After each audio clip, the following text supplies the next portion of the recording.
We will begin shortly. We have to tap it a few times. We will begin shortly in 2 to 3 minutes.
Good morning. We're going to get started with the committee for this morning. If we can begin with Representative Pastor Reverend Jackson doing a prayer. Thank you, Madam Chair. Father, in the name of Jesus, as we come before you, we ask for your guidance, your wisdom as we enact and do the business for the people of the state of Georgia. Thank you for leading us in Jesus' name. Amen. Amen. We have several committee members that are online today. Chairman Alan Powell, Vice Chair Dave Washburn, and here we have Chairman Corbett. If you can introduce yourself. Good morning. It's good to be here again. John Corbett, District 174, which is Lowndes, Eccles, Clinch, Ware, Charlton, used to be Camden. As of January 9th, I will pick up Brantley and we'll no longer have Camden County, but glad to be here this morning, and great day yesterday and looking forward to another information-packed day today. So thank you, Madam Chair. Thank you. And Vice Chair Jackson.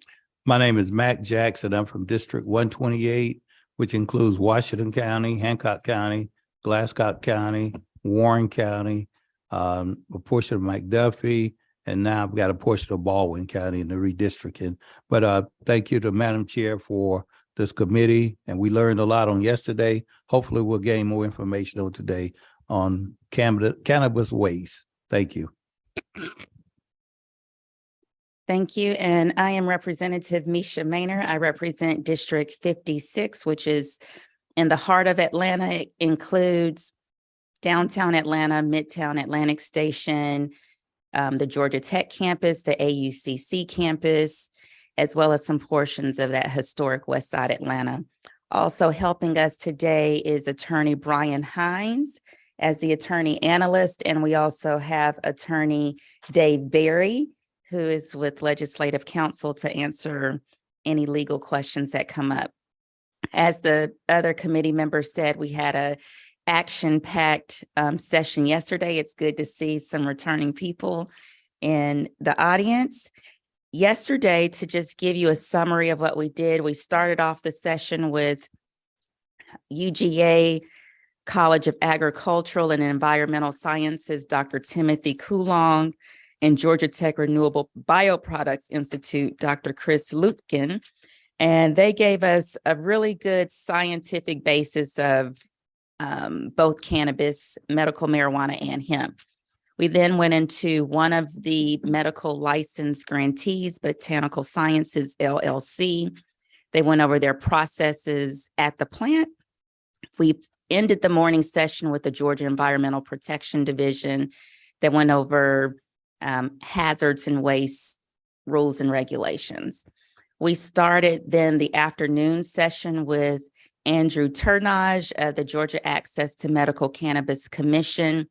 I think it is worth noting that there is public comment for the rules and regulations that is on January 18th. You can check out their website for more details on that.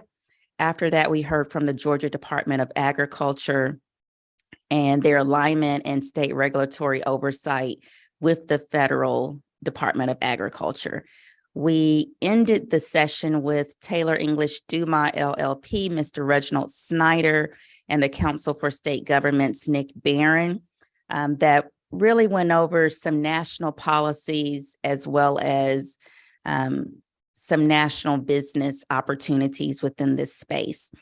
This morning, we're going to start with Dr. Daniel Matisoff with the Georgia Institute of Technology School of Public Policy. We're really looking forward to hearing from him. And after that, we're going to go into some higher ed opportunities with the Technical College System of Georgia. Dr. Victoria Seals and her colleague will be presenting on things coming out of the Atlanta Technical College, as well as Dr. Matthew Williams with the Interdenominational Theological Center. They'll be talking about some faith-based initiatives within the space. And we will end the morning session with Dr. Greg Raduca with Georgians for Responsible Marijuana. And the afternoon session will begin at 1 p.m. And Dr. Matisoff, please come forward. Are we set up at the podium?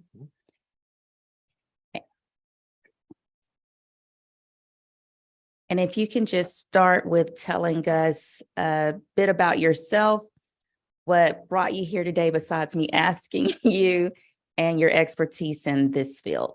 Yeah, my name is Dan Matisoff. I'm an associate professor in the School of Public Policy. I've been at Georgia Tech since 2010. My background is economics and public policy. I'm the director of a new program called the Sustainable Energy and Environmental Management Program, and my research interests are in energy and the environment and innovation, and emergent technologies and policies, and state energy and environmental policies. I was contacted by my chair. I had worked on a project called Georgia Drawdown, and I was the lead author on a section called Waste Management and Recycling, where we were looking at environmental impacts of different waste streams. And I just published a book called Ecolabels Innovation and Green Market Transformation, Learning to Lead. That's on green buildings and innovation, where Atlanta has been quite a big leader in that space. So that's sort of how I came to this space. And then when asked, I did a bunch of background research on cannabis waste and cannabis waste policies that I'm happy to present today. And I'm just going to acknowledge that I had some help from some students. This was a pretty quick turnaround. And so these students put together the graphics and data that you'll see here today. I think it should be in the packet, but I have 10 more copies of this PowerPoint.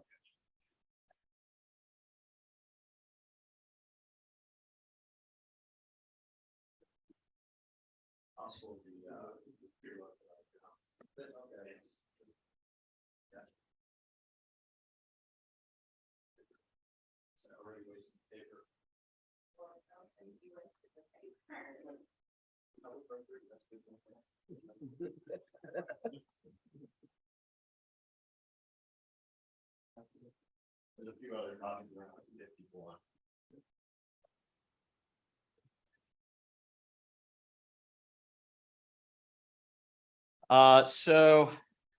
Just breaking this down into the life cycle of cannabis and where we might think about waste and waste considerations. We have agricultural production, lab testing, cannabinoid extraction, and medical and retail and consumer sales. And so I'm going to spend probably most of my time on the agricultural production side, but I'll talk a little bit about some of these other waste streams.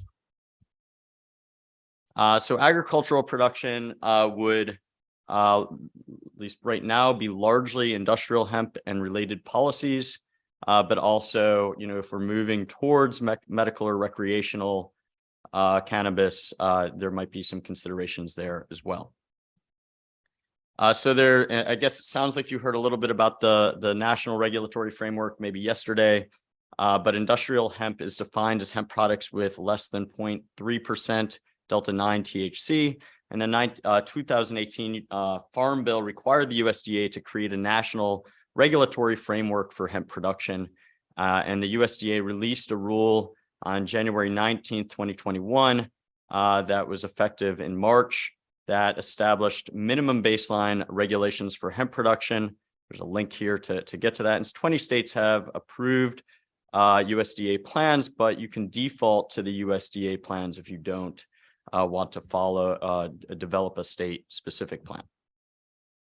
And so by 2020, there were over 4,000 licensed producers of industrial hemp in the United States. And one thing that was kind of interesting to me is about 20% of the cannabis or industrial hemp product had to be disposed of because it was not compliant with USDA regulations. So there's some licensing requirements on industrial hemp producers. I don't think that that's super important to the waste side, but just noting that these are regulated producers. States are permitted to develop performance-based alternatives to some of the federal regulatory standards, such as using the use of certain seed varietals, as long as they're consistent with there's consistent compliance with THC levels, and whether there's some other factors that are supposed to play a role into these performance-based alternatives. So the USDA pre-approved seed varieties with low THC content, but then the states are required to sample plants such that no more than 1% of the plants has delta-9 THC content of greater than 0.3% with a 95% confidence interval. And the sampling, and this was really interesting reading through the federal regulations, which is like a 250-page document. But the sampling must take place within 30 days of harvest at registered testing labs. The current Georgia regulation, as far as I'm aware of, is 15 days. And I'll get into some of the differences between Georgia and the federal regulations and how other states are handling this in a little minute. And the testing laboratories must be registered with the DEA. Having greater than 1% THC in the crop represents negligence, and the farmer is subject to revoking or suspending their license. This threshold was increased from 0.5%. So reading through the federal regulations, you see how the USDA amended a lot of these policies to be a little bit more lenient because farmers were concerned that this was just overly burdensome. So I think the initial sampling frame was 15 days from harvest, and the USDA raised it to 30 days because farmers were complaining that it was just too burdensome.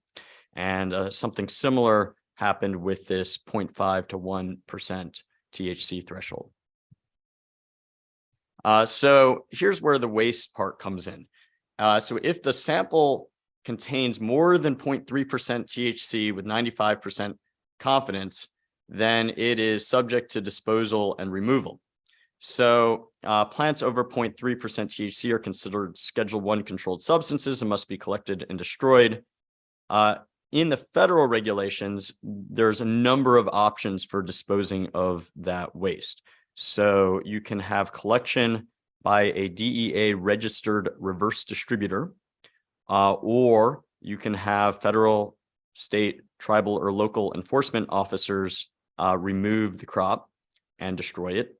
Or, and this was added because farmers were concerned with the costs and the USDA was concerned with the burden being put on states to deal with this, they now allow on-farm disposal. And so those options include plowing, composting, tilling, burning, or burial. And these are considered, quote, common on-farm practices. And the goal of these, as I mentioned, was to minimize the resource impact to states, law enforcement, and reduce DEA involvement. They also, in the USDA regulations, allow what's called remediation, where the non-compliant parts of the crop, so the flower, is removed from the stems and stalks and leaves to allow farmers to salvage compliant parts of the plant, though I'm not quite sure how that works in practice. States and farmers are required. States are required when putting together a plan, and according to the USDA regulations, there needs to be procedures to verify disposal. And so there needs to either be in-person verification of disposal or requirements that producers provide pictures, videos, or other proof of disposal. Now, as far as I can tell, what this means in practice is that farmers are taking pictures of themselves burying and composting non-compliant material. And as far as I can tell, nobody has ever been audited. So it's a little bit of a, dog and pony show is the expression. So Georgia hemp production plan disposal rules. So cannabis, this is just the text I pulled out of the Georgia plan. This was passed before the more recent USDA regulations. So it's a little bit outdated, but it is listed as an approved plan under the USDA regulations. And so this just is a text that I'm basing this on, and where it says the licensee will be responsible for arranging disposal through a reverse distributor. So my reading of this, and not a lawyer, and I don't have any cannabis specific industry experience, but is that Georgia's requiring this involvement of a DEA licensed reverse distributor, as opposed to, and I'll show you in a minute, I think it's us in Missouri. Missouri are the only states that require that. So there's the key differences. The federal regulations allow testing within 30 days of harvest, and the Georgia regulations currently require testing 15 days of harvest. The federal regulations allow on-site disposal or remediation, specifically designed to reduce DEA involvement and reduce resource commitment by states and local officials, whereas the Georgia regulations require destruction by a reverse distributor. So I had a student go through all of the state-approved plans, and I have the raw data printed out in a table that is a separate handout, and I have more copies of that somewhere, so I can hand them out later. That one, yeah. And then I asked him to put this together in GIS. And so what we're looking at in this slide is states that have a approved plan under the new regulations in green, states that have an approved plan under the old regulations in yellow, and the dark blue are the states that do not have state-specific regulations and just default to the federal regulations. And I found it particularly interesting, and I'll talk about it in a minute, that North Carolina defaults to the federal regulations, and Alabama has their own rule, but they very closely mirror the federal regulations. So this slide shows the sampling to harvest window. So recall that the federal regulations are 30 days. So all of the states that are in green there are 30-day windows under their state plans. The hash marked states are ones that do not have information in their state plans. So I would assume then that it defaults to the federal regulation in that case. You'll see like North Carolina defaults to that, and Alabama is also in this 30-day window category. And then we have 21 days in Montana and 15 days in Georgia, New Jersey, and Massachusetts, and 14 days in California. So these are states that allow on-site destruction of non-compliant crops.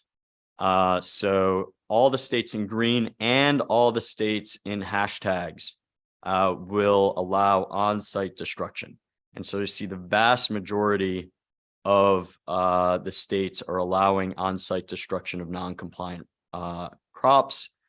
And in red, so Missouri and Georgia are not allowing on-site destruction of crops.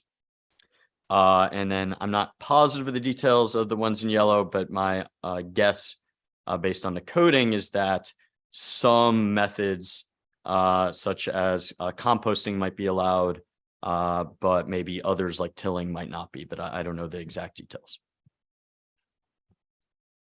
Oops. And then so the witnessing part is kind of interesting, and there's some diversity here. So some states are allowing you to use pictures, video, other evidence of destruction of non-compliant crops, and some states are requiring a witness in person. As far as I can tell, there's no evidence of the USDA ever auditing any of this. This stuff is very low in THC, so it's probably not high on their priority list. There's another set of policies that I didn't map. It's this harvest notice, and that's how far ahead the farmers need to let the states know they're planning to harvest so that sampling can be arranged. And so like Nevada, for example, encourages at least 45 days ahead of anticipated harvest so that they can get preferential treatment for scheduling sampling. Colorado, as far as like whether, there needs to be a witness for destruction of non-compliant crops, Colorado, for example, requires department personnel if it's above 1%, but if it's not above 1%, then video or photo evidence is considered sufficient. Montana which has a fair bit of guidance in this space, requires photo and video evidence along with sworn witness statements from an independent third party. So when we're talking about on-farm disposal or non-on-farm disposal, there's 4 common ways to destroy the crops. We have anaerobic digestion, and these are listed in order of sort of environmental preference. So anaerobic digestion is going to have the least environmental impact. You can produce methane, renewable methane through anaerobic digestion. Composting on-farm would have less of an environmental impact than off-farm because of trucking to off-farm locations. But composting would be next best, followed by incineration. Usually when we're incinerating, we're hopefully generating usable energy. This would be considered a renewable biofuel. And then the least best would be landfilling. So in anaerobic digestion, this is where we put organics into a digester system that's can then be used to either produce renewable gas, so biomethane, or it can be used to produce, you can run a small generator and produce electricity to the grid. These are not terribly cost effective as far as, competing with, say, natural gas or solar or wind. But as far as, disposing of waste, they're more environmentally preferable than landfilling. Composting. So here we would be avoiding, avoiding direct emissions. So we might be sequestering carbon. We might be reducing fertilizer and herbicide application, reducing water and electricity consumption, and we're producing compost material that's valuable for farmers instead of fertilizer. When we incinerate, and this is going to also play a role in the hazardous waste disposal parts, you can both incinerate just waste material, and that will essentially substitute for coal or natural gas in the electricity or energy system. And you can also do this for hazardous wastes. So landfill waste can be a big source of methane emissions, which are a driver of climate change. In the US, we require that most landfill methane is flared or is captured for electricity generation purposes. So I do not think that this is a huge issue in the United States. So if we're talking about what should we do with non-compliant crops, for non-hazardous waste, the preferential treatments are anaerobic digestion, composting. This slide, and I think I printed out the handout, just discusses the environmental impacts of each of these categories. So composting and anaerobic digestion are probably the most preferred, followed by incineration, followed by landfill. And then hazardous wastes are required to be shipped to a hazardous waste treatment disposal facility, but that then usually involves incineration. So there's some other waste considerations associated with agricultural production. So pesticides, fertilizers, acetone, ethanol, butane, these are used in the extraction of CBDs or THC, as well as lighting equipment if farming is done inside. But I would not think that we would want to regulate these separately than you would other consumer wastes or industrial wastes. I had a few observations, in the area of public policy and studying public policy for a while, and specifically studying the impact of policies on innovation. And so just some thoughts from economics is that, regulations on emergent technologies or industries are economically burdensome. So the greater the likelihood of involvement of the DEA, is likely to produce less entrepreneurship, less investment, and less innovation. When you have greater losses of what are called non-compliant crops, this drives up costs for farmers, again, producing less entrepreneurship, investment, and innovation. Greater flexibility on harvesting windows means less additional testing fees, less uncertainty.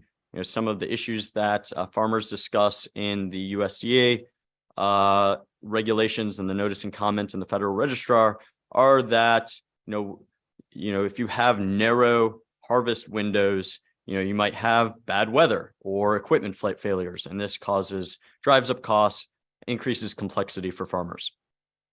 So the state of the Georgia policies right now means that Georgia is less competitive than other states.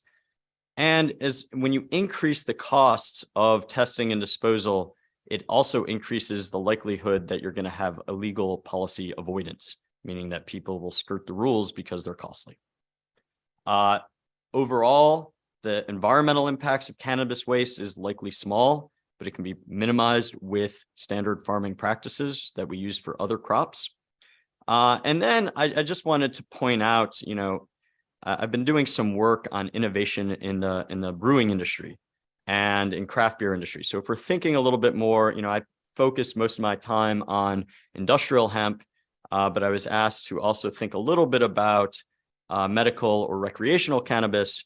And to me, a nice parallel is the craft beer industry. And, I could go on for a long time. I'm working on a book on innovation in brewing, but burdensome regulations that were put into place after prohibition. So, for example, self-distribution restrictions, retail sales restrictions, which we removed in 2008, I think, or no, 2012 in Georgia, something like that. ABV limits that were taken away in about 18 years ago, I think, something like that, likely hampered Georgia's development of a robust craft beer industry, in contrast to less regulated states like North Carolina, Oregon, Colorado, Michigan, Indiana, and California, Vermont, and Alaska that facilitated a lot more entrepreneurship, a lot more innovation earlier, and created much more robust brewing sectors faster. And so Georgia's been playing kind of catch up ever since. So we eventually aligned our policies to look a lot like these other states. Here are a couple little graphics that I produced. So the one on the left is breweries per capita in 2021. And on the right side is just the total numbers of breweries. But these are correlated with the types of policies that we put into place. So if you put lots of restrictive policies into place, you inhibit innovation and entrepreneurship. And so by removing some of these burdensome regulations, you can kind of unleash the entrepreneurial spirit.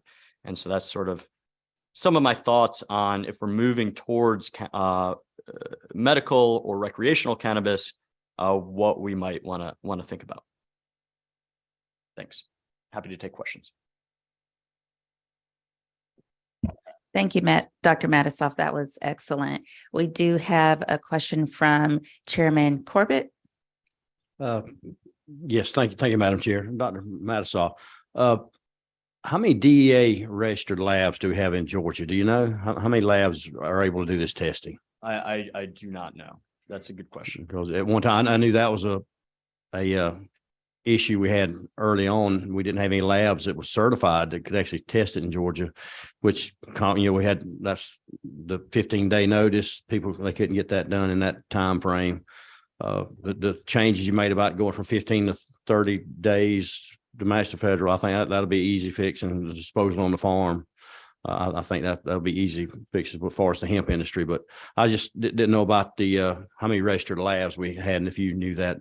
I certainly don't know that offhand. I could put a student on it. Yeah, it was a little difficult. We did this research was, we're doing this over Christmas, so people were pretty busy with family and stuff. But, and looking at your map on the breweries, look like the colder it is, the more beer they drink. a little bit. You think it'd be opposite? Thank you. Vice Chair Jackson. Thank you, Madam Chair. Thank you, Dr. Matisoff, for that presentation. Can you go back over some of the common disposal waste methods. And you talked about anaerobic digestion on the forum. Yeah. Can you tell us what that is? And Yeah, I mean, I'm not. does it involve our food? Yeah, I mean, you can use it for any kind of organic wastes. I think the general idea is you use bacteria, some mix of bacteria to essentially ferment the organic waste, and it produces methane. But you capture that methane and then can use it as biogas. So I know Georgia Southern Company is very interested right now in how they produce biogas. And so you can do it from landfills. Most typically, or my understanding of the cost of this, and I did a fair bit of research on this when I was working on the Georgia Drawdown project, is that it's more costly to use the gas as gas than it is to turn it into electricity and then ship the electricity. And I think the reason for that is pipelines, the cost of pipelines, the cost of transmission, that sort of thing, that you need to compress the gas to make it more usable. You need pipelines. So the economics of using biogas directly, I do not think are as favorable as running, say, a small generator and then using that electricity on farm or moving that electricity to the grid. Okay. But yeah, so the essential thing or the basic thing is you're taking organic wastes, you're using bacteria to turn it into methane, and then you're taking that methane and either using that as natural gas, renewable natural gas, or you're moving it, turning it into electricity and using it on the grid. Okay. Thank you. I have one question for you. From a policy perspective, and I know that they're getting the term, I believe, from the federal regulations, but and when you're thinking about, say, the craft beer industry or any other industries, the word is unrecognizable, irretrievable, and there's another word that they use within the legislation. It's unusable and unrecognizable or irretrievable. Unusable, unretrievable. So anyway, it's those. What are some other words that could, from a policy perspective, that could be used to make it more definitive, more objective? Yeah, I'm not sure, but certainly, yeah, all is a good observation. And I meant to talk a little bit about that, but throughout the federal regulations and many of the state regulations, they talk about rendering whatever the waste is unusable. And then the USDA has sort of clarified that on-farm disposal, including tilling and composting, would satisfy that requirement. So just offhand, having thought about this for about 10 seconds, clarifying what that means in a second sentence and clarifying disposal practices that would make it unusable, unrecognizable, irretrievable, would be one way to do it. And that's how the USDA has done it. And my understanding is that in states that allow either medical or recreational cannabis, they have similar language around, say, expired product or wastes that are coming from the medical or recreational industries, that those also need to be disposed of in ways that make them unusable.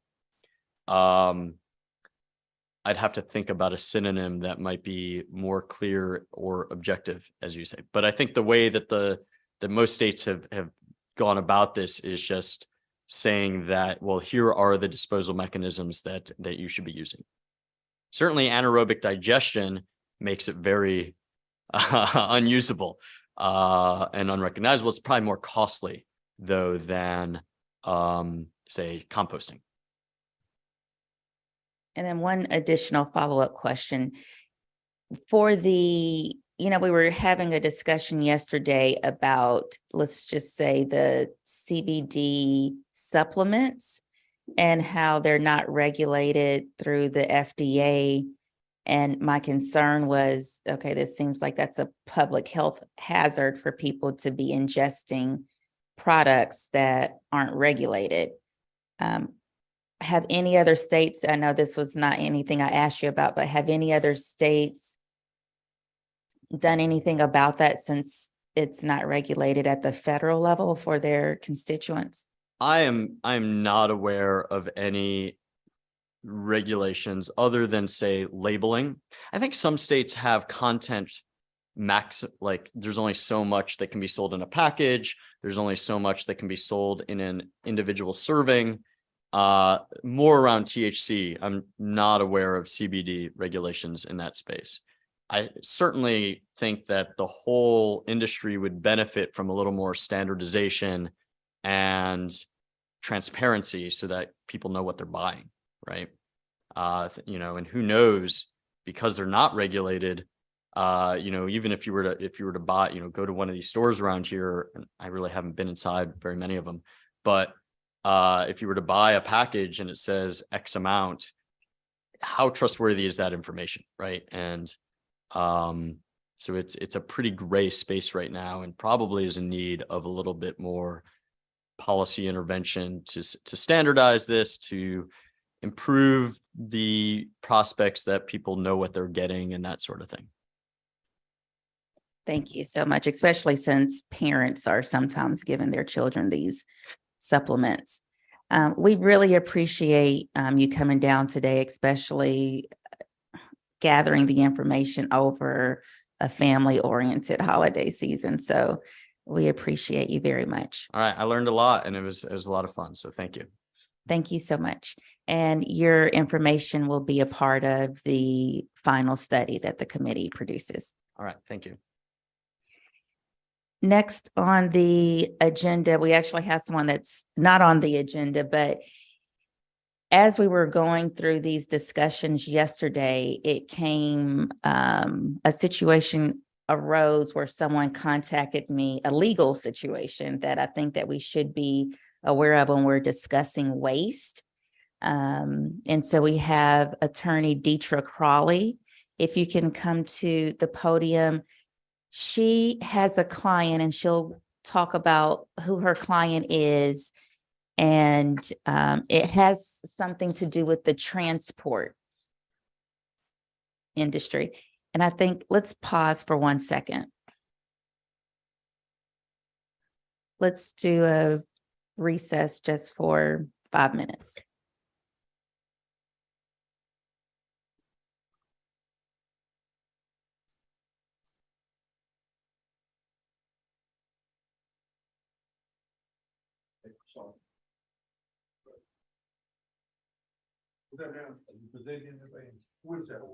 Okay, we're back. Okay, we're back. And so, Ms. Powell, if you can introduce yourself and let us know about the legalities of what happened with your client, and we'd appreciate it.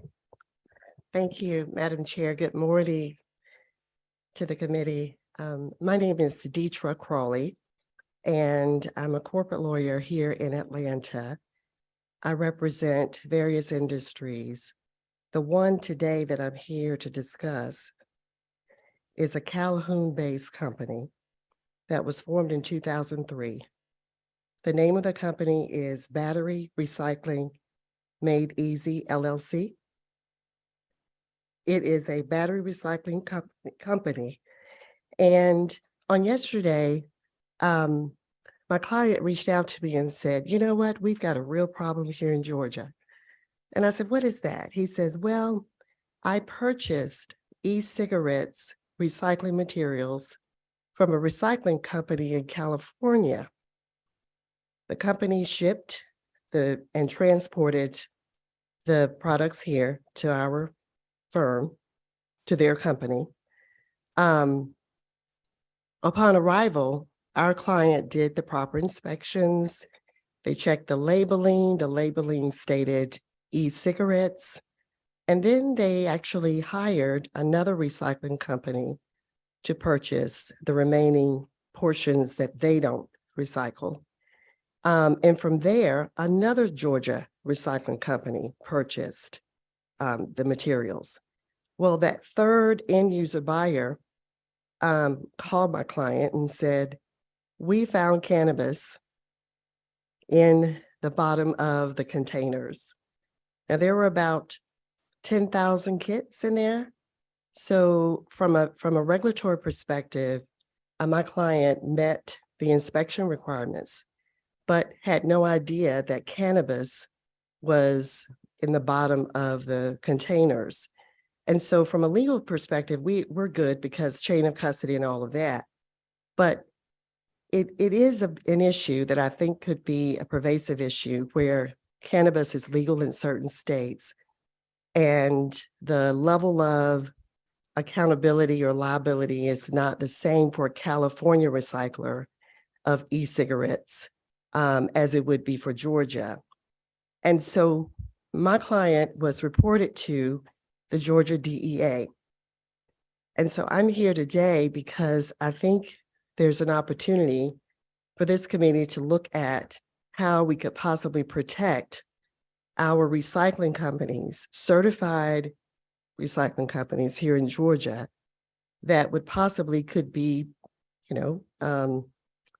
accused of being culpable of transporting illegal substances. And one way that I think might help is that we allow for self-reporting of these types of instances whenever the client or the company is made aware. Now, given in this instance, my client was not made aware until the third buyer, end user here in Georgia, found the cannabis in the bottom of the container. My client too is a battery recycler. So if you kind of understand e-cigarettes, you have the pop-up ones, the one pop-up disposable ones, but you also have those that are reusable and that are operated by lithium-ion batteries. So again, my client took the lithium-ion batteries and then sold the remaining portion to another recycling company. So there is no law right now currently on how to address that. And I think maybe an amendment of the cannabis laws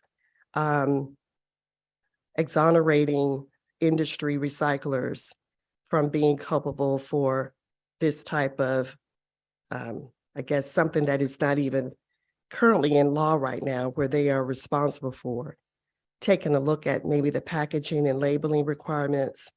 But for the most part, as I mentioned before, the self-reporting, if we give these businesses an opportunity to self-report after they find out about the illegal substances that are being transported, then I think that certainly would help. Thank you for your time. Thank you, Ms. Crawley. Are there any questions online or from the committee? Yes, Vice Chair Jackson. Thank you. Thank you for bringing that to us this morning. Recycling. They buy, I'm not familiar with e-cigarettes. They buy a new e-cigarette. Then what happens to it? So that's a very good question too, because currently the tobacco companies, the e-cigarette manufacturing companies are not required to educate consumers on how to dispose of these e-cigarettes. So again, you have the pop-up e-cigarettes where it's just a one-time use, it's just a plastic container and you dispose of it. If we had bins, maybe around the city or county, we could certainly dispose of them, have people dispose of them there. But again, going back to the education piece, these companies are not required to educate consumers on what to do. But then you also have that other one, like with my client, the other e-cigarette, whereby you have a battery that's attached to it and it's reusable. So consumers are just left without knowing what to do with it. But this particular recycling company in California received it from a manufacturer.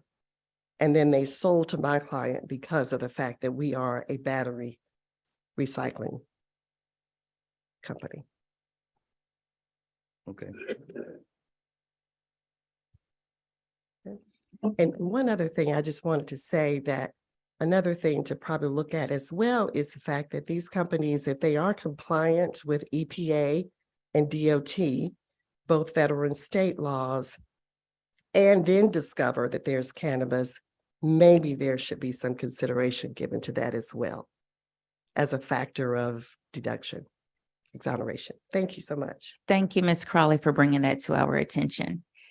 Next on the agenda is Technical College System of Georgia through Atlanta Technical College. Dr. Sills and colleague, if you can please come forward and introduce yourselves and give us a summary of your experience and expertise in this space. Okay, thank you.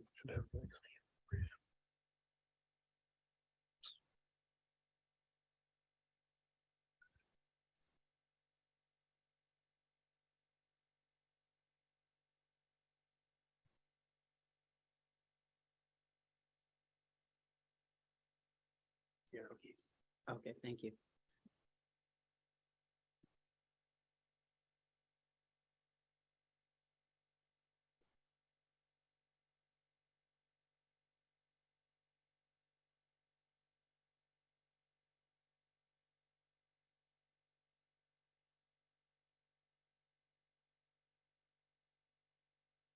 Okay, good morning and thank you, Representative Maynard, for having me. Thank you, committee, for covering this topic. As mentioned, I'm Dr. Sills. I have the privilege of being the president of Atlanta Technical College. I've been in technical education for a little over 20 years, and I'm serving as president at Atlanta Technical College for 6 years now. And my colleague and team member, Mr. Bates, is the subject matter expert. So I'm going to do a little bit of overview about our college and some of the programming. And then Mr. Bates will get into some of the opportunities as we see them that may come out of this, in particular around the waste and recycling of the disposable waste. So Atlanta Technical College, we are part of the Technical College System of Georgia, the 22 colleges throughout our state. So anything that we are able to vision and pilot at our college will be easily scalable throughout the state. Our vision is to transform the lives of our students and faculty through the power of technical education. So we serve primarily Clayton and Fulton counties, as well as the city of Atlanta and the entire metro area.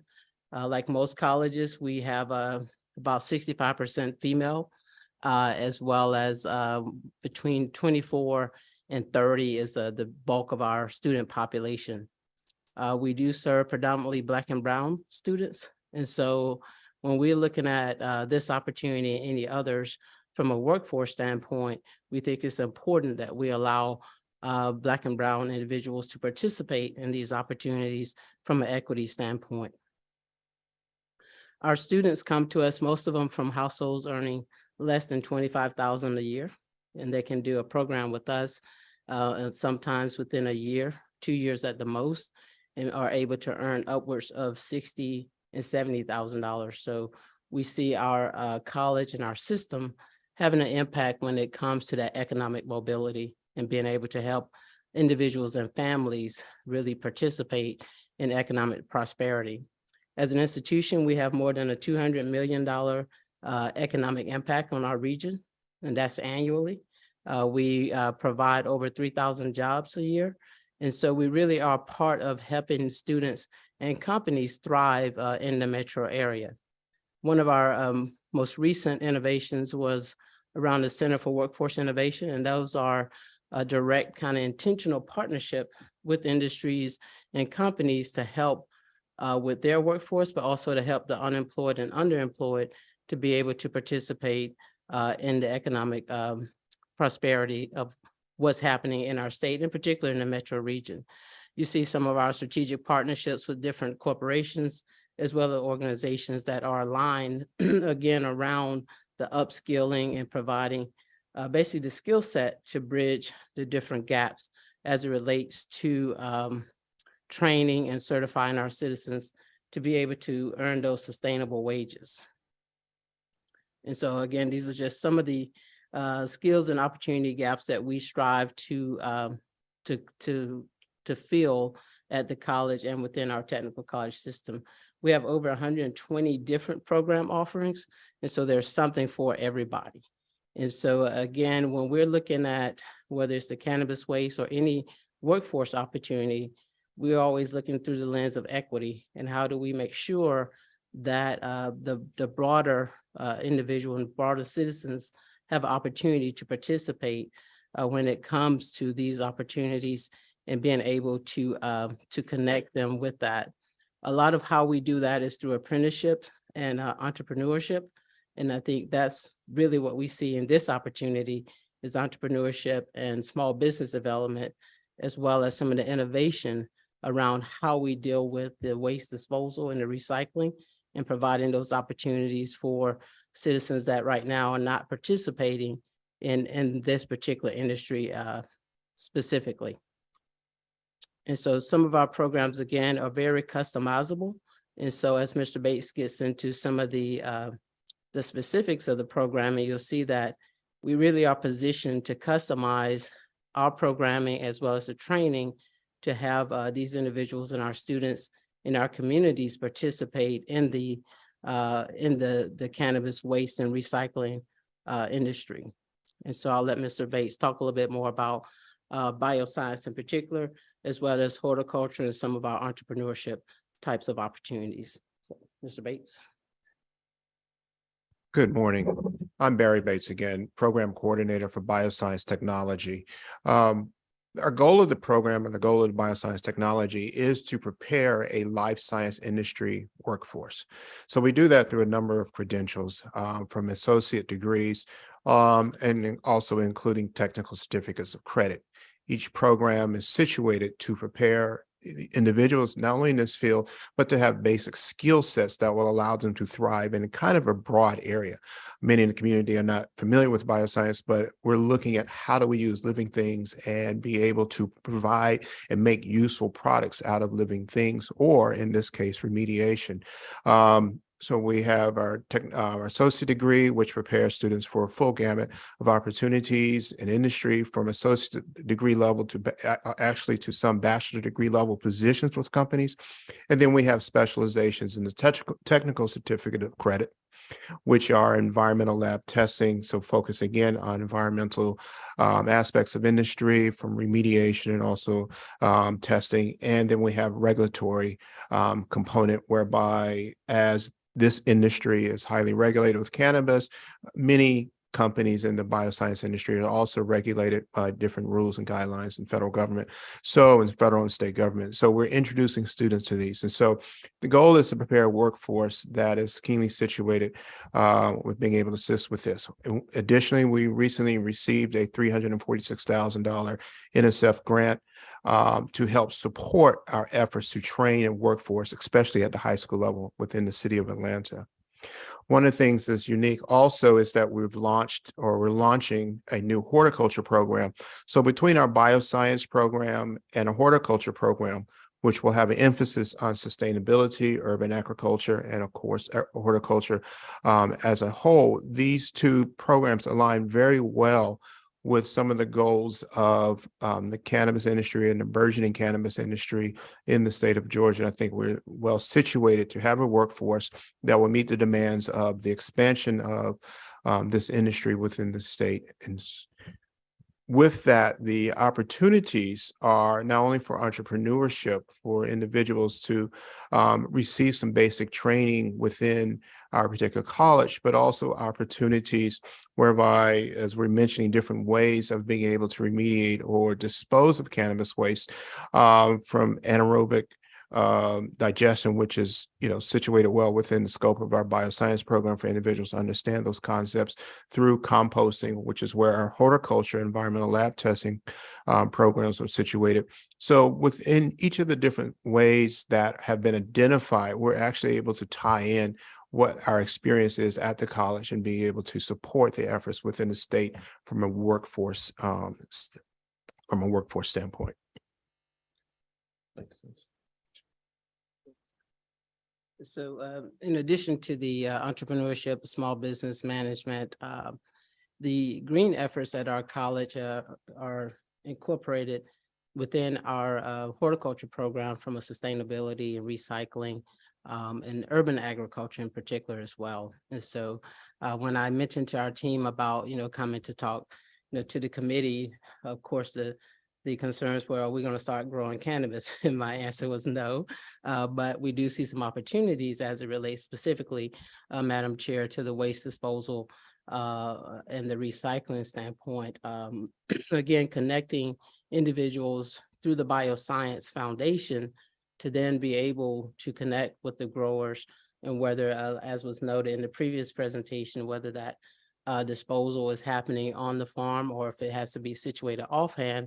These are opportunities, we think, for individuals to engage and to be able to create those workforce opportunities for individuals, again, that mostly are sometimes left out of the equation or left out of those opportunities. And so we're excited about being able to participate and looking forward to, engaging even more so, not just we do the research because, like I said, subject matter expert, he knows all about it, but we're about the technical and the technician level where we're training individuals to actually do the work and to be able to participate in terms of the workforce side of things.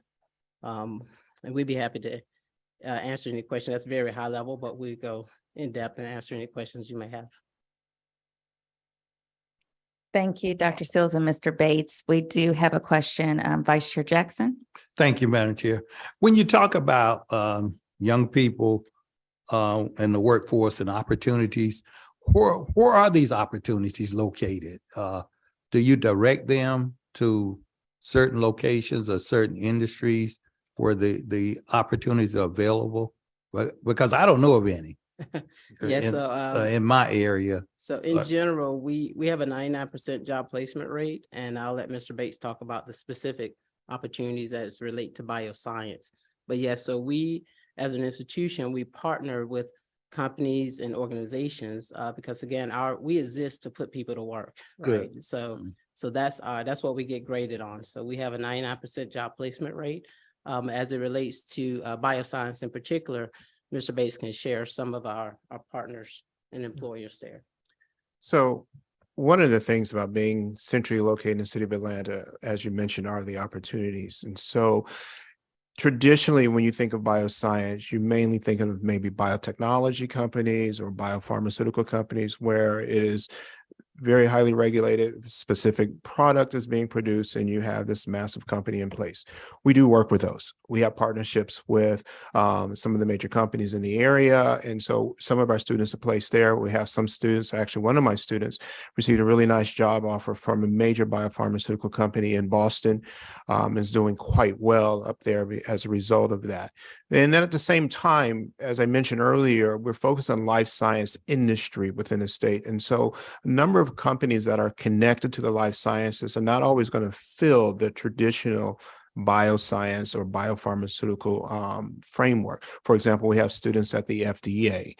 I have students that are working in smaller biotech labs that are kind of under the radar, but are very significant with what they do. They're more of a, say, from a small business perspective, but yet they're critical in that particular space.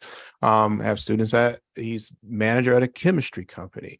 We have a number of students that go on to finish bachelor degrees and so forth and matriculate in higher education. So it is kind of, we're a little bit different because of the fact that there's so many different areas that we have to try to find and place students. And so they're unique. So our relationships are developed based on some of the companies that we interact with. Additionally with that, we're always identifying and working in a number of different spaces to try to be able to help support some of the industries, and as industries come in contact with us, we're able to do that. I also sit on one of the advisory boards for Georgia BioEd, and so we are tied in, which is now part of the Center for Global Health and Innovation. So we're now connected and tied in to basically all of the life science industries within the states. And so we have those type of connections whereby we can leverage that to be able to support workforce in these particular areas. Thank you. Do you recruit? You go to high schools, you recruit students to give them the knowledge of these industries, these opportunities available? Yes, sir. So we have a number of recruiting events that we participate in throughout the year. We are also active in high school recruiting events.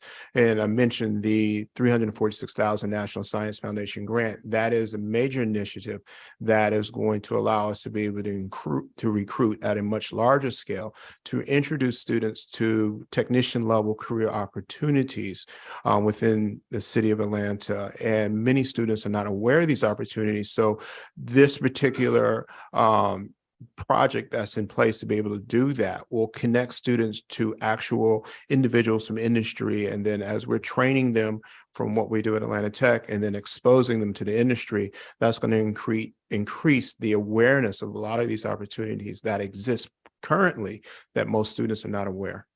Thank you. I'll also add that in addition to the companies that we partner with all of our school systems. And so dual enrollment is a large part of what we offer. And we actually are reaching back now to middle school. So we have career exploration days on our campus where students can come and do the hands-on activities across all the different industries. And bioscience is a major part of that. A lot of the training that we do in this program also relates to the manufacturing that's coming back in the state as well. So through those middle school activities and the dual enrollment is how we're trying to start building the awareness and the interest a lot earlier in our high school students so that, they're not, in their mid-20s or 30s, then discovering what a great opportunity this is. So that's how we're getting to them a lot earlier. Thank you. Yes, sir. Thank you. I just wanted to say one of the reasons that I thought it was good for you guys to come and introduce your work to the committee is Atlanta Technical College is one piece of the technical college system of Georgia. And so there are technical colleges throughout the state that are doing just as good work as ATC is doing. I don't know if there's a campus located near Adele where Truly Georgia is, or if there's one near Glenville where Yes. botanical sciences are. So I hope that, through this, those campuses reach out to those companies. But in addition to that, what you bring up such a great point, because we're all here to move Georgia forward.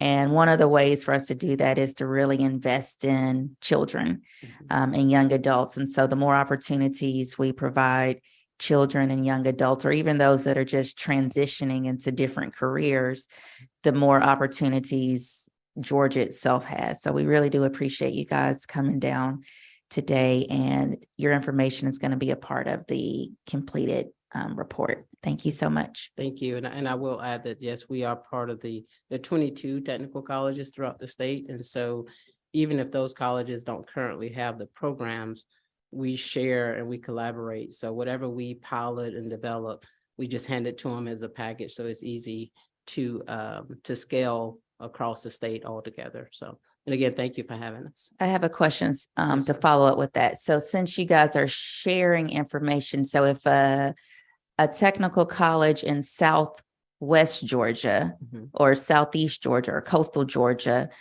Mhm.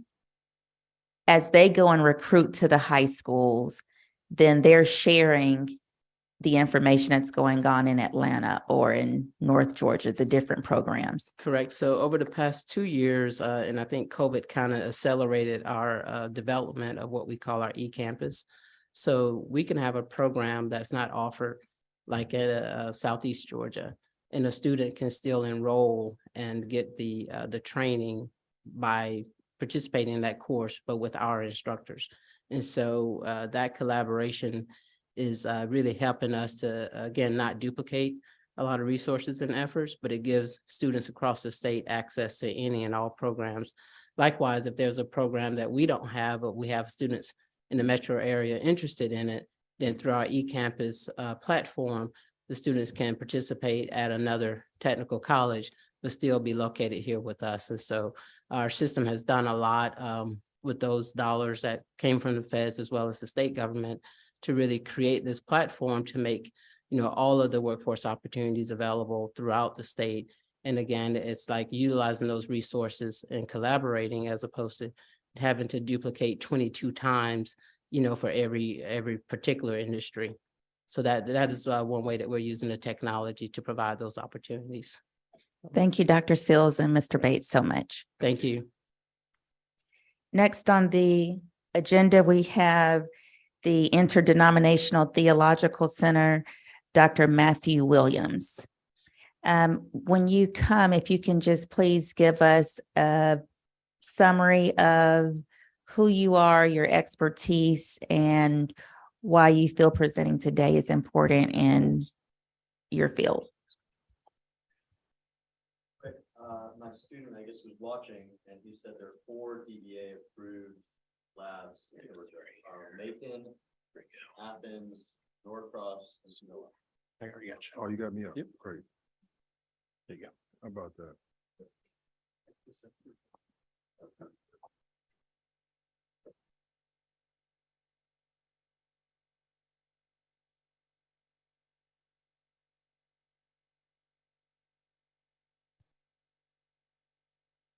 Good morning. Good morning. My name is Matthew Wesley Williams, and I serve as the 11th president of my beloved graduate alma mater, the Interdenominational Theological Center, which is just a few paces from here in the West End in the Atlanta University Center. First, allow me to thank Representative Maynor and this House Study Committee on Cannabis Waste and Recycling for hosting this important hearing, which obviously brings together a novel array of stakeholders in the state of Georgia to address this matter. And we're grateful to be one of the number to talk about our stake and our perspective in this conversation. And I would imagine one might be wondering, why would a graduate theological school be in this conversation? Right? Well, I read your mind, obviously. So let me just offer some perspective and some background on who ITC is and what we're up to. And I hope it sheds some light on that question. So ITC, as you may know, is the only accredited historically Black theological school in the state of Georgia. We're located in the heart of that one-of-a-kind center of learning that's called the Atlanta University Center, just a few paces again from here, from the Dome. And so ITC was established in 1958 as a cooperative experiment in theological education with 4 historically Black denominations and faith traditions. And the issue that was driving the foundation of ITC at that time was, how could this institution help to educate and to deploy high quality, well-prepared leaders for churches who serve as anchor institutions in the broader community, where pastoral leadership goes far beyond the pulpit. It extends into the parish and the concerns of the public square. And so we sit at this interesting intersection, right, between higher education and faith, with a commitment to the intersection between what it means to follow Jesus and advocate for justice. And so 6 decades later, ITC remains at this intersection, and we remain in partnership with constituent denominations who collectively represent a membership of over 20 million African Americans nationwide. And so that question that drove the founding of this institution continues to drive our work in 2023. How shall we prepare women and men who, as our mission says, commit to practicing justice and peace through a liberating and transforming spirituality to become leaders in the church and broader community, both locally and globally? And again, while we're asking that same question that we asked in 1958, the answer is much different and looks different in 2023 as opposed to over 60 years ago. So since 2019, ITC has been in a process of institutional renewal that we call ITC 2.0. And it reimagines what it means, but also what it requires to prepare people of faith to lead effectively in the social sector. It should be noted that our graduates and even our students are not just operating within congregational settings, but they are faith leaders who operate across the social sector, across the social sector in many capacities, including but not limited to congregational ministry. So this comprehensive renewal for ITC includes our governance, our institutional model, operations, infrastructure, physical footprint on our campus, as well as our programmatic and academic offerings. And so this renewal operates from this principle, right? That education is the process by which a community builds its capacity to solve its problems and co-create its future, right? And so we talk about our educational aim within that framework as the preparation of prophetic problem solvers. And so prophetic problem solvers, we talk about it as those kinds of leaders who integrate a faith-rooted imagination, deep compassion, rigorous social analysis, and design thinking to build with impacted communities, with the communities that are most impacted by the flesh and blood issues that they face, to develop theologically informed solutions to those challenges in pursuit of a vision of beloved community. This draws from the deep heritage of the ITC as a community focused and a community impact focused institution. And so what we've come to recognize is that our ability to cultivate, to deploy, to send out prophetic problem solvers depends on ITC's ability to demonstrate what prophetic problem solving looks like in the environment in which we sit. We sit in 30314 in District 56. And the students that we send out are often serving in environments very much like the one in which we sit in, where health disparities, low life expectancy, food insecurity, energy burden, environmental degradation and pollution, and housing are just a few of the issues that threaten the well-being of the communities in which we sit and the communities where our students serve. So to pursue our mission with integrity requires us to think about how we leverage and develop our physical footprint, our community impact programs, and our academic offerings to facilitate healing and well-being, right? That's our theological commitment. And so this redevelopment stands on three pillars of our campus, our community programs, and our curriculum. One has to do with social enterprise that addresses those flesh and blood issues, which involves the redevelopment of our campus as a staging ground for social enterprises that address food, that address food security, that address housing, care for special populations, within a sustainably built environment that reduces energy burden on the communities and utilizes renewable energy sources and forms.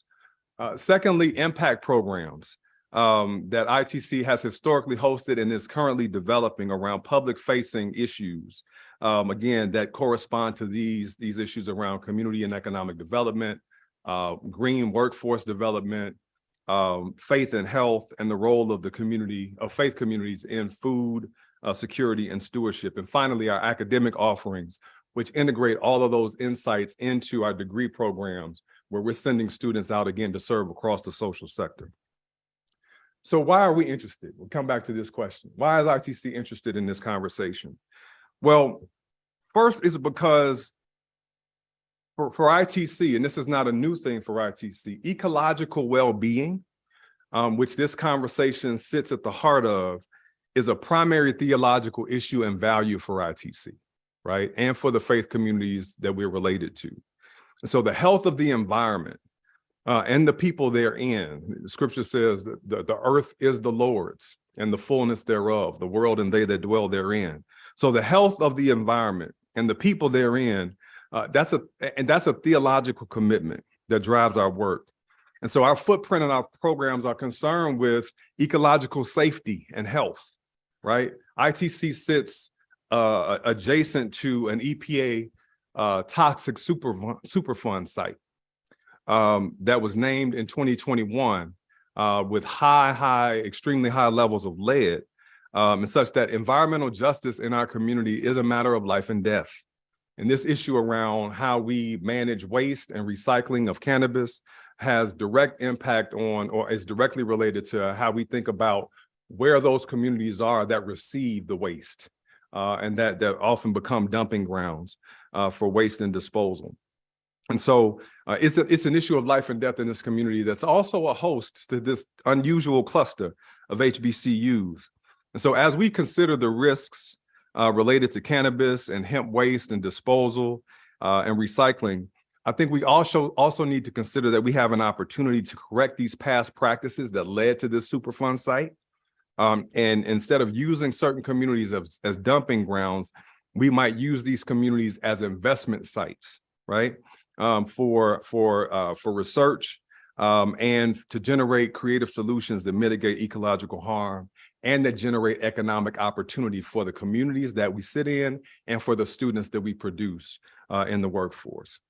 Secondly, we're interested in education on sustainability and renewable energy as a form of ministry, right? One of our graduates runs an organization nationally that also has a foothold here in Georgia called Green the Church, right? That's educating congregations and church-related organizations, not just about sustainable practices, but building sustainable environments and the kinds of systems that are necessary for that churches can build as landowners to address those issues.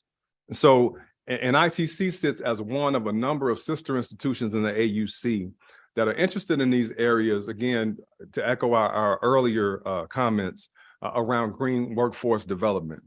Our students are alongside their pastoral responsibilities, serving in the social sector as health professionals, as policy educators, as community advocates, as urban and rural farmers, as elected officials. And so our hope is that through our development of our physical footprint, as well as the redesign of our educational and academic programs, including our public facing impact programs, that what we would be able to do is to expand the imagination of our students in terms of what really constitutes ministry for the least of these, and that we would enable them to see a broader range of both ecological solutions and economic opportunities that they can implement in the communities where they serve, both in the state of Georgia statewide and broader in the nation.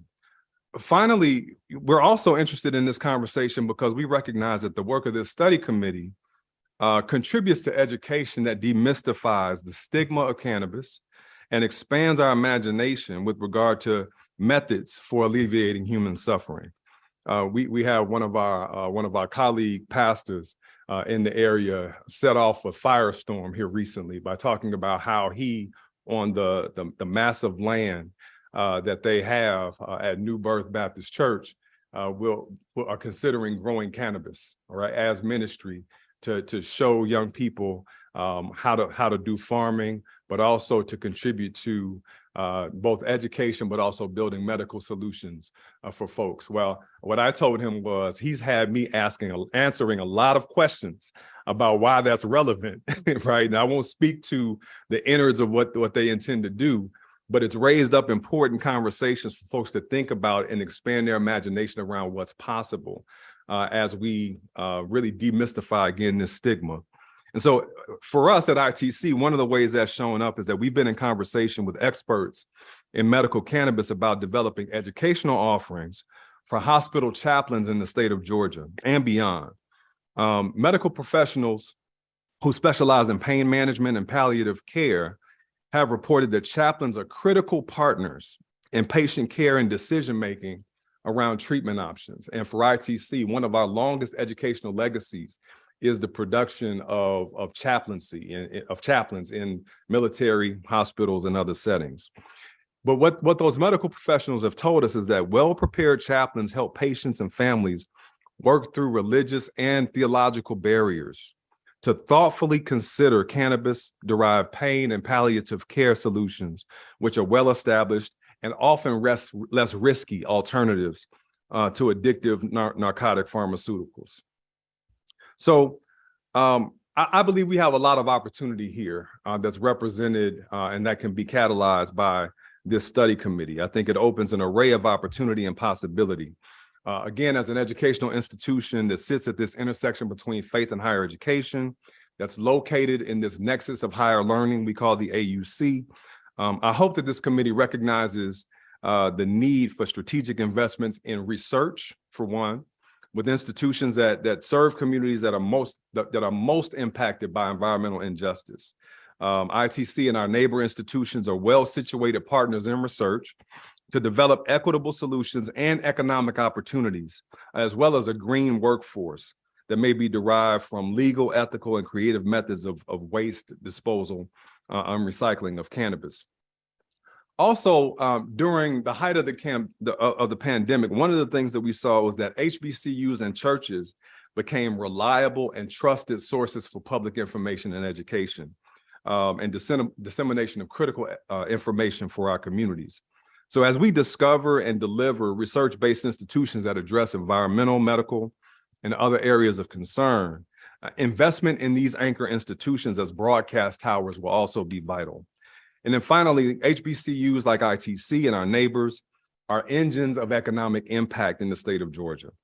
A 2018 study showed that collectively HBCUs in the state of Georgia generate $1.3 billion in economic impact, generating over 12,000 jobs, graduating over 3,000 students a year, many of which stay in the state of Georgia, like me, and collectively will earn over $9 billion during their lifetime, right? So we want to ensure that this workforce, in addition to research and educational investments in HBCUs like ITC and our neighbor institutions, that we're recognized as partners for investment in the development of sustainable social enterprises, right? That help to equitably bridge the gap between discovery and market delivery of solutions related to cannabis waste and recycling. So that's why we're interested.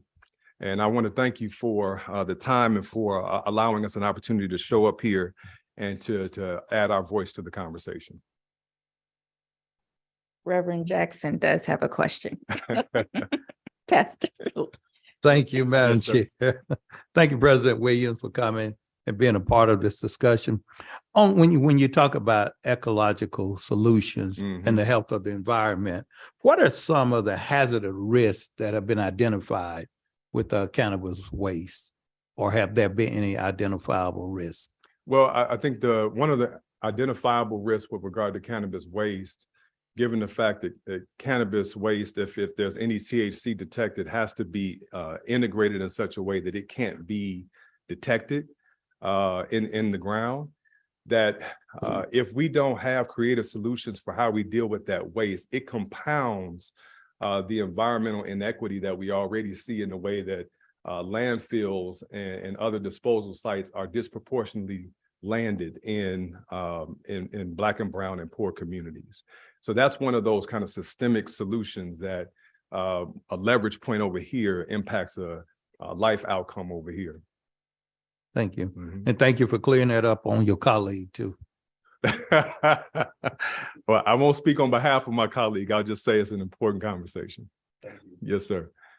Thank you, Dr. Williams. One of the reasons that I thought it would be important for your institution to present, yesterday we had the Georgia Department of Agriculture come, and they spoke about the many different urban hemp farms in the metro Atlanta area.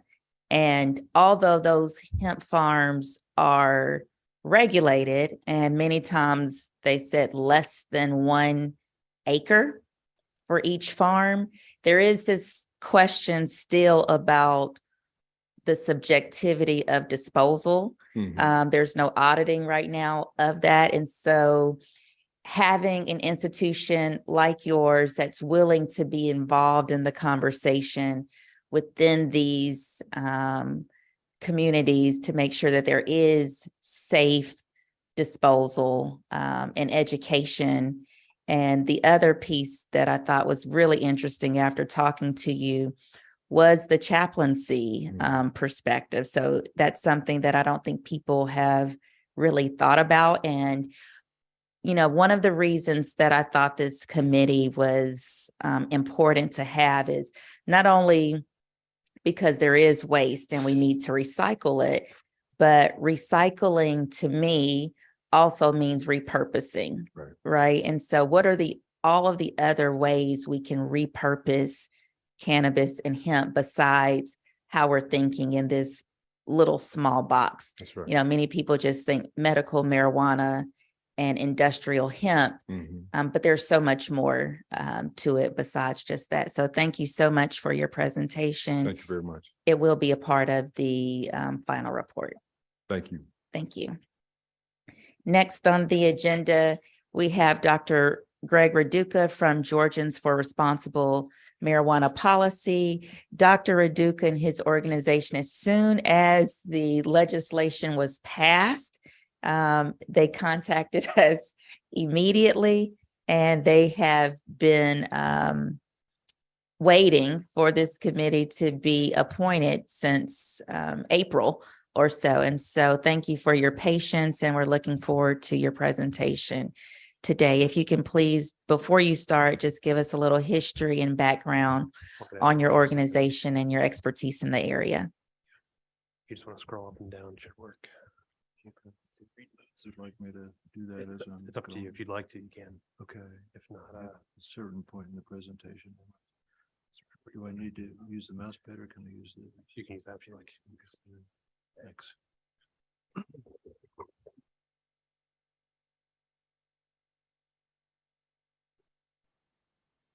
Okay.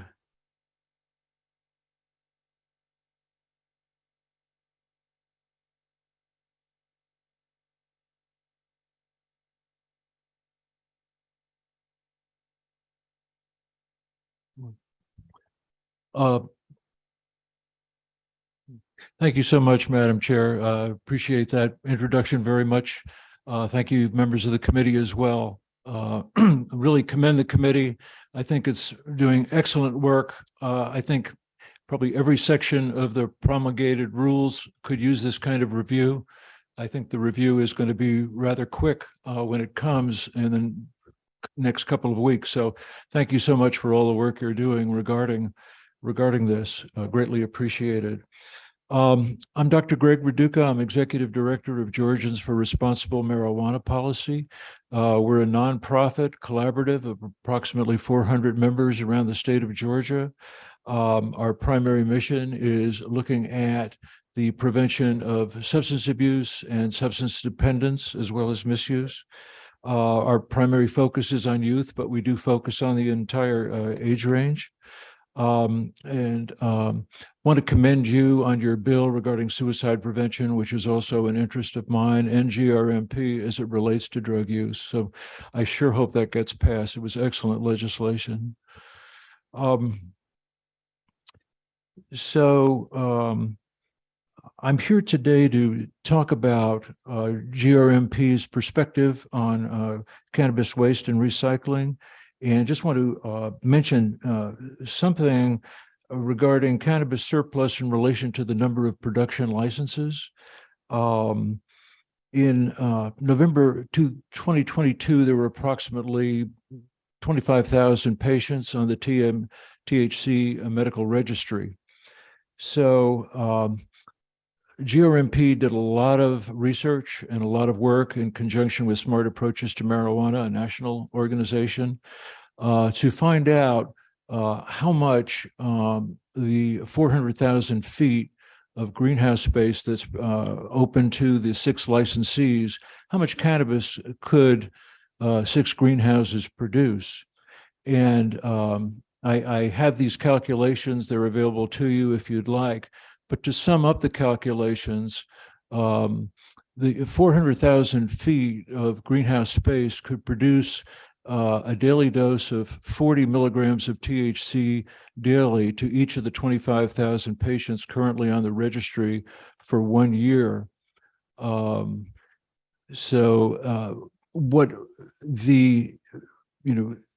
Since the THC registry only contains 25,000 patients at this point, and the greenhouses are going to produce enough cannabis for 800,000.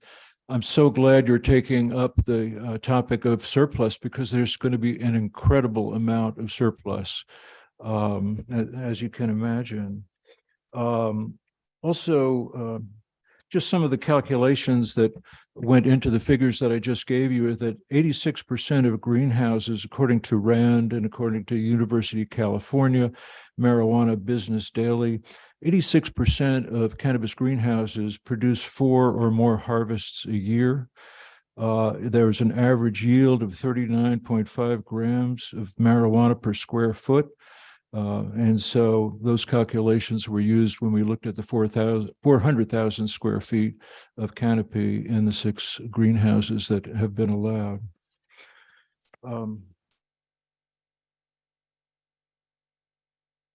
One other thing is shelf life. I think that might have been alluded to by Commissioner Turnage or Director Turnage the other day. The average shelf life of cannabis products from the websites that I've looked at is approximately 1 year. If there is going to be this incredible surplus of cannabis, it would stand to reason that there's probably going to be an incredible surplus of cannabis product on the shelves of the 30 dispensaries that are allowed via the HOPE Act, given that each production licensee has 5 dispensaries. So if that shelf life of cannabis product is only 1 year, what's going to happen after that year is over to unused product, or unsold product? And, you know, it's an opportunity for possible diversion that may be even greater than any possibility of diversion at the greenhouse level, and I think probably would be. So I think the disposal of cannabis product also needs to be looked at, just like we look at disposal of expired prescription drugs being such an important piece of protecting the environment.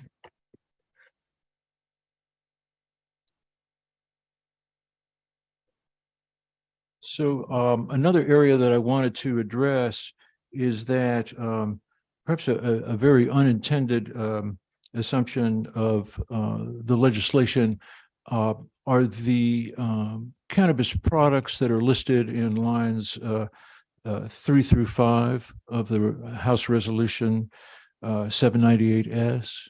And those products are derivatives, extracts, cannabinoids, isomers, acids, salts, and salts of isomers. You know, I'm saying the language may have been unintended because a lot of folks don't know what some of these terms mean in their, as far as the effects that they might have on youth and the rest of the population. And youth do make up a rather large percentage of patients on the current THC registry. So, and again, youth is a primary focus of what GRMP is about. My background is in substance abuse treatment and prevention. I've been doing that since 1977, not to date myself too much. And so our board is a very compassionate board. We're mostly prevention and treatment people. We're not interested in locking people up for smoking a joint. You know, we don't want to see incarceration, and we think there are alternatives to incarceration. And we're very passionate about social justice because we know there's been a lot of social injustice when it comes to marijuana. But that being said, we're also very concerned about the effects of high THC products on youth, and what could occur is I would just hope that the language in the resolution may not pave the way for the unintended consequence, and I know this would be completely unintended, of youth perhaps ingesting these higher THC products, whether as medical patients themselves or as I mentioned earlier, the possibilities of diversion should products higher than 5% THC become legal in Georgia. The types of cannabis products that come under the definition of extracts might include concentrates. And I think we may have heard in the news about dabbing. And dabbing is vaping a marijuana concentrate, and these concentrates can have up to 99% THC. And the fact that concentrates could possibly become legal medically, I'm not just crying wolf. It's not pie in the sky, or because medical shatter, which is one of the concentrates, 95% THC, up to that limit, is currently being advertised in Florida as a completely legal product. So it's not out of the question that extracts, concentrates such as shatter could become medical products in Georgia as well. I hope we would not see that come to pass, but it is a reality 250 miles from our border. And I do presentations around the state of Georgia, and I recently did presentations in Stevens County and Toccoa and Cherokee County. In both those counties, even though they're very different populations, so much came up about youthful dabbing. A lot of adults don't know about dabbing, but if you talk to youth, a lot of youth know exactly what dabbing is. They can go on internet sites and find out exactly how to vape a extract. So, and those don't have much to do with, what we call weed. It's a synthetic product, very different from weed on the street, which is 13 to 14% THC. In other portions of my testimony, well, let me just show you. I think you all are have seen. These are some of the pictures of some of the concentrates: butane hash oil, earwax because it looks like wax, butter, shatter, and so forth. So there are definitions that I've included in my written testimony. I won't go into those. I don't want to bore you with a chemistry class. And I'm not a chemist myself, although my definitions have been looked at by a associate professor emeritus of clinical pharmacology at the University of Georgia. And so these definitions are also in line with what he has defined. So, we look at derivatives, which can be the isomers or the analogs, delta 8, delta 10. And there are a lot of issues with delta 8 products being sold around the state of Georgia, up to 80% THC. So analogs, isomers are a real problem, as has been stated in earlier testimony, where those isomers can become available legally because of loopholes in the federal law. Just a quick word about unintended effects of some of these products, which include impaired brain development in children. They include effects on pregnancy, such as stillbirth, pre-birth, neonatal, the need for neonatal care, the suicidal ideation. There's more in toxicology reports from Colorado. It showed of suicide victims, it showed higher levels of THC in the blood than even opioids. And that's not to say that, you can't, it's very hard to overdose on marijuana, but that there was a greater presence of THC in the toxicology reports of suicide victims in Colorado than even opioids. So it is a factor. Traffic deaths is another factor that we don't really know about in Georgia, because there's really no adequate way to measure. There has been testimony by Randy Robertson and some others last year that we really need to try and fix that problem in Georgia so that we can know when THC impaired drivers are on the road. So if GRMP can be of any help to any of you going forward, that's what we want to do. I feel that we share so many concerns in common.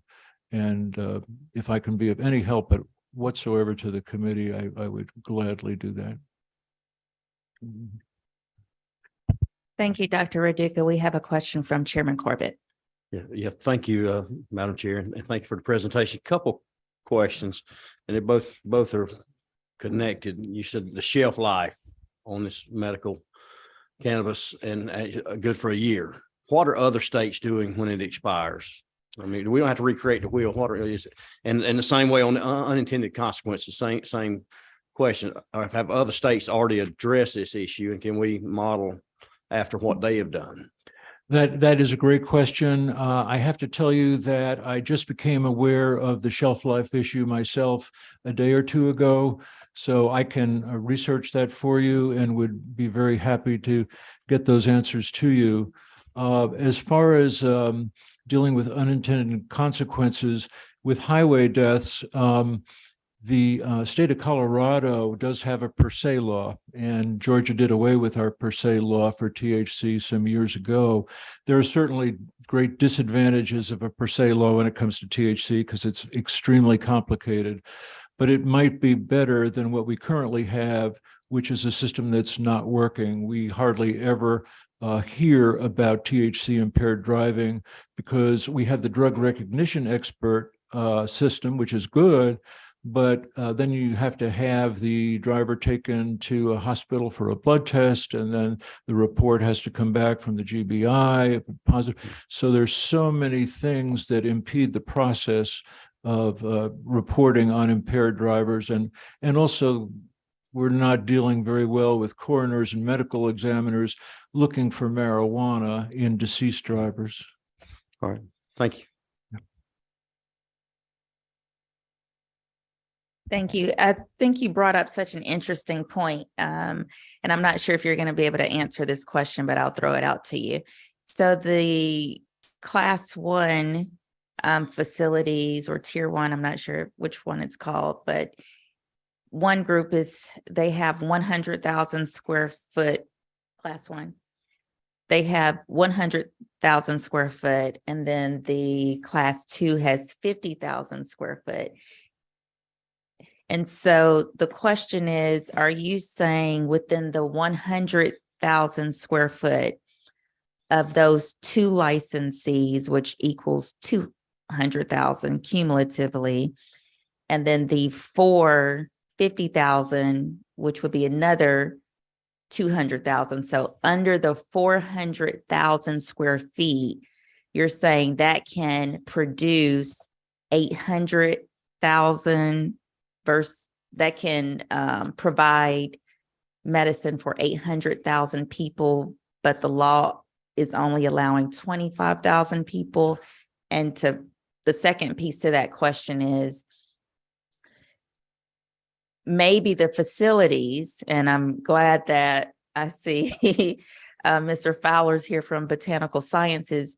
Does that mean the facilities then are limiting the amount, potentially they could be limiting how much they're producing so there is not any surplus? Yes, Madam Chair, what it is that we calculated that the 400,000 square feet would produce a daily dose of medical cannabis, 40 grams of THC daily. It's an undosed medicine as far as the FDA concerns, but if you look at the marijuana industry websites, that seems to be a typical daily dose of THC for each medical cannabis patient. So only 25,000 persons as of November had signed up for the THC registry. So, more people are free to sign up on that registry in order to access medical cannabis, and no doubt will once the dispensaries open. But at present, it certainly looks like there's going to be, if the companies choose to manufacture product that where supply could possibly outweigh demand, then that could become problematic in terms of disposal. Some companies may well only, produce as much as there's demand for, because that also affects price. Okay. And so I did have Mr. Hines look up within the legislation if there is anything in there about surplus, and there isn't. And so if there's just surplus, then it would be a bad business decision, because then it would have to, I guess, be disposed of and remediated. Right. And there are so many issues with proper disposal of pharmaceutical products affecting water supply, et cetera. And then the last point that I think is interesting that you bring up is just the shatter and the other extracts that you mentioned. I'm assuming that goes into this whole supplement conversation, because again, the FDA is just not regulating supplements Yeah. in this capacity. I hope I'm saying that correctly. Yeah, I personally haven't heard the term supplement associated with concentrate. It may well be, and I just haven't heard it. But I think it's a good point that lacking FDA approval, except for Botanical Sciences certainly seems like a company that dots the I's and cross the T's. But I'm not aware of the other companies that are also in pursuit of a license. I know the House is considering, or has been considering, legislation for licenses for everyone who issued a protest, which would be, I think, could be up to 16 additional licenses. And so if 16 additional licenses are granted, you have that much more greenhouse space and that much more product. But just returning to your initial question, since in these other states, concentrates are not FDA regulated, it's difficult to be exactly certain that what's in the bottle is what's in the label. So we're very worried about adequate consumer protection. Thank you. I'm sorry, just especially with medical cannabis in Georgia, especially because of the average, the age at which these medical cannabis can be certified is 0. Thank you so much, Mr. Raduca. Your information is going to be part of the official record, and we appreciate your time. All right. Thank you this so much, afternoon. Madam Chair. And we're early, which is a good thing. That doesn't happen too often. Since we're in this discussion on cannabis waste and recycling, and we just talked about surplus, I do want to let a resident of Georgia that is a patient in this space, Mr. Blake McCormick, come up to really put a human factor to the conversation on why this topic is so important. We wouldn't have waste if we didn't have patients that needed it. Yes, ma'am. Thank you, Madam Chair. My name is Blake McCormick. I'm from Morgan County, Georgia. Spent 20 years in the automotive business, healthy, fine, going about my day, and had a seizure. Was taken to the hospital, got to a neurologist, found a brain bleed in my head. Well, these seizures, couldn't drive for 6 months. My wife was having to take me to work. Was able to, through my neurologist, he prescribed Keppra, which was a pharmaceutical drug. Several others I can't remember. Had issues with my toenails. My personality changed. I was a different person, and it was scary. And in talking to the doctor, someone had mentioned CBD and low THC oil had helped them. I had a cousin who was in a bad accident and had some brain issues from it, and it helped him. So when I went to speak to my neurologist, he was not open to it at all. It was, we don't do that. We can try this other drug, which also the point of sale material was right on his desk, where whoever was selling that drug had come by and given it to him. And it wasn't that I was asking him to prescribe this for me. As you know, it's just him to acknowledge that I have this condition. I mean, it's a brain bleed in my head. It's not going anywhere. They've already said they can't take it out. But he said that he wouldn't do it. That's not part of their practice. So I found a group in Canton. I had to go there, but then it was, you have to go back every 6 months. So I can just speak for me and other people. It's a challenge. I couldn't imagine if it was my child and it was something where I would have to, it's very frustrating where we're at, and regulation needs to be there, because you can go in a gas station right now and the Delta 8, and it may not even be Delta 8. It may not even be Delta 10. It may just be Delta 9. We don't know. If you go to somewhere like Michigan, there's QR codes, there's RFID tagging. I've toured facilities up there where, I mean, the employees have badges where it has an RFID tag, and everywhere they go, each room they entertain, the plant they take, it's all documented. And when you buy that product, you scan that QR code and it tells you the whole lifespan of it. You know, I feel I know he was mentioning the surplus that it would bring, but I really think there's a lot more people that could benefit from this medicine that aren't able to have access to it. And also on the farming side, you know, there's a lot of agriculture where I'm from, and I looked into the farming side of it, and a lot of farmers are scared to convert to the industrial hemp. We're not even talking about the medical stuff, just because of the uncertainty of the legislation right now. You know, like with Delta 8, you mentioned, has there been any other states that have tried to address that? I know that Indiana tried to address it, and I believe they lost a suit over it because of the Farm Bill, you know, saying they can't control interstate commerce with it originating as a hemp product, because all they do is he mentioned the shatter, that stuff has to be regulated, because you're then taking that plant, and no matter what the THC was at the beginning, you're just extracting that compound and making it into whatever you want. So. Thank you so much. We do have a question, Chairman Corbett. Yes. Thank you, Madam Chair. And Blake, enjoyed talking to you yesterday afternoon. And yeah, can you speak to how hard it is for you to get the medication that you need now? Is it readily available, or have you got to go to other states to get the medicine you need right now? I currently have to plead the fifth on that. Do what? Currently, I have to plead the fifth on it. It's impossible to get in the state. There's no, you know. Have to go to other states to do that, and that's why some. And we've got to really look at the reality of it. The cannabis is here.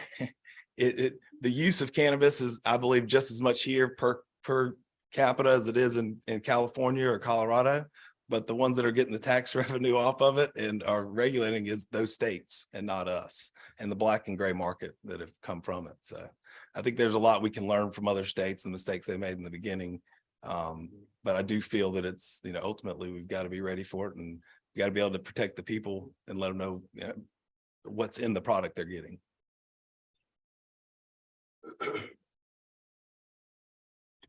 Thank you so much. As a physical therapist that has worked with patients with neurological problems, I understand exactly what you're saying. And, you know, if I was able to take a medicine that was not a true pharmaceutical per se, with additives and other things, you know, we had Dr. Williams earlier giving scripture about, you know, if it's from the land, it's from God, and we must do what we must do with it. So I hope that the state of Georgia is able to help you sooner rather than later.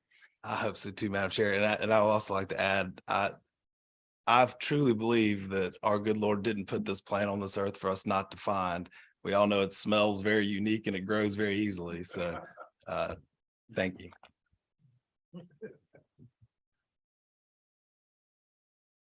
So since we are running early, the afternoon presenter, she said that she can jump on now, and that way we will end sooner. She will be presenting on the federal funding that's coming down the pipeline.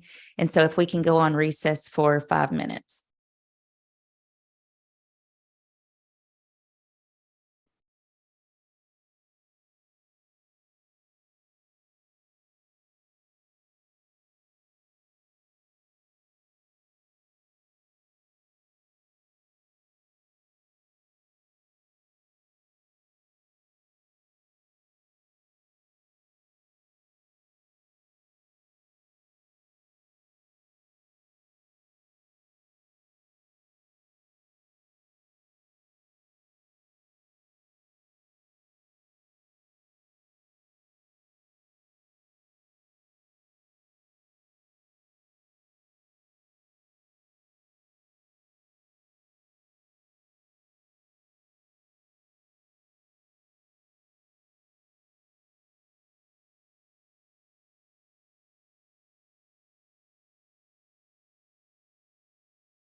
We're going to get started in about 2 minutes.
Thank you so much. We are going to get started.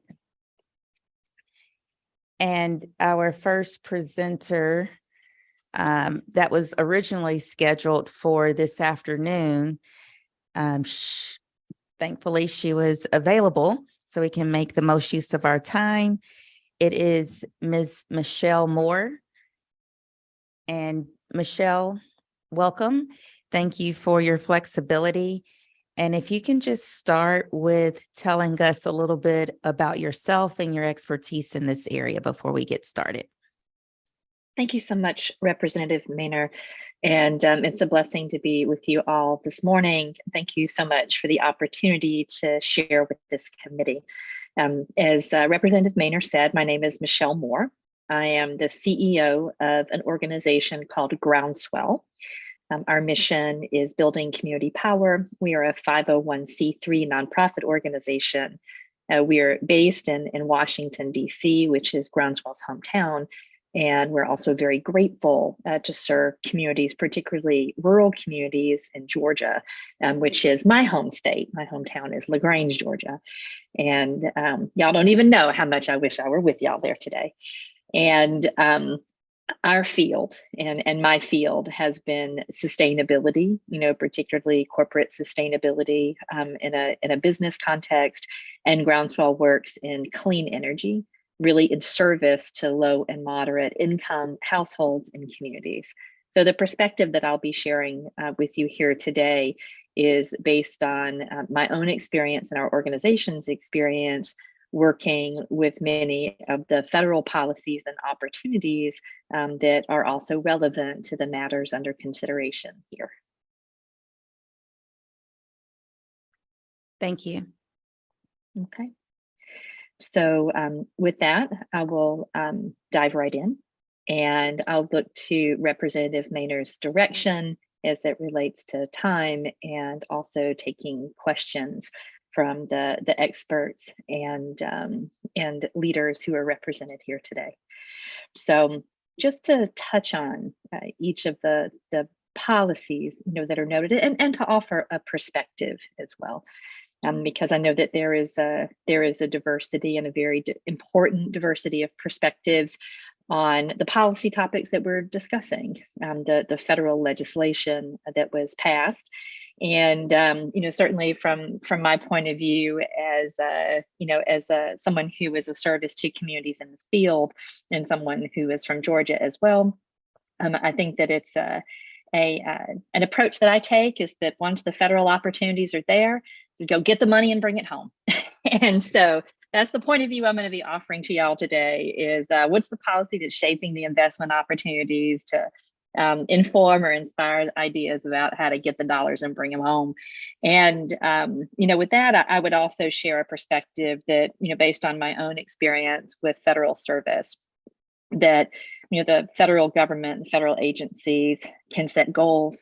They can create rules of the road. They can provide sources of funding and financing, but the ability to apply those and really make them work for people is all about local leadership.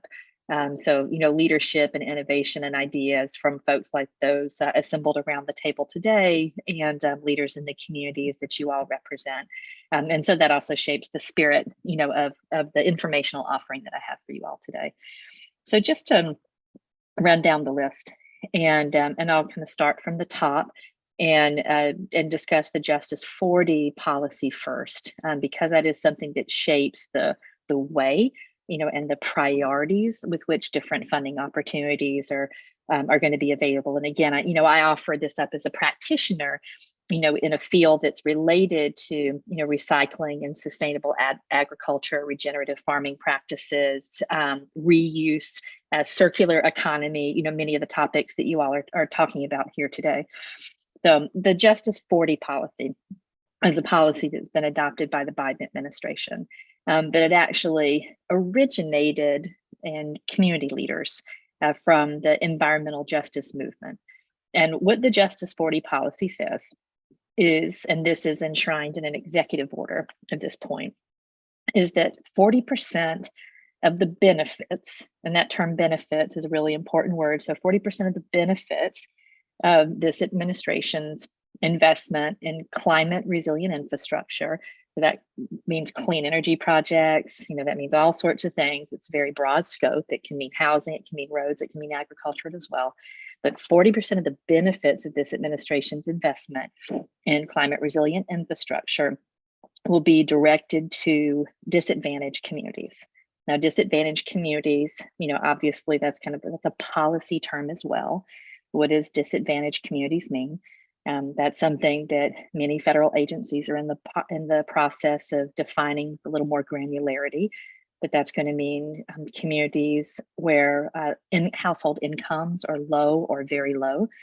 That may mean communities that have been impacted by environmental justice issues, brownfields, toxic cleanups, et cetera.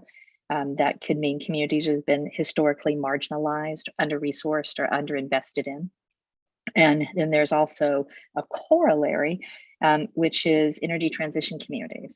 And that could mean communities who've really depended on fossil fuel jobs in mining or in power production, that may be facing job losses as industry transitions to different sources of energy.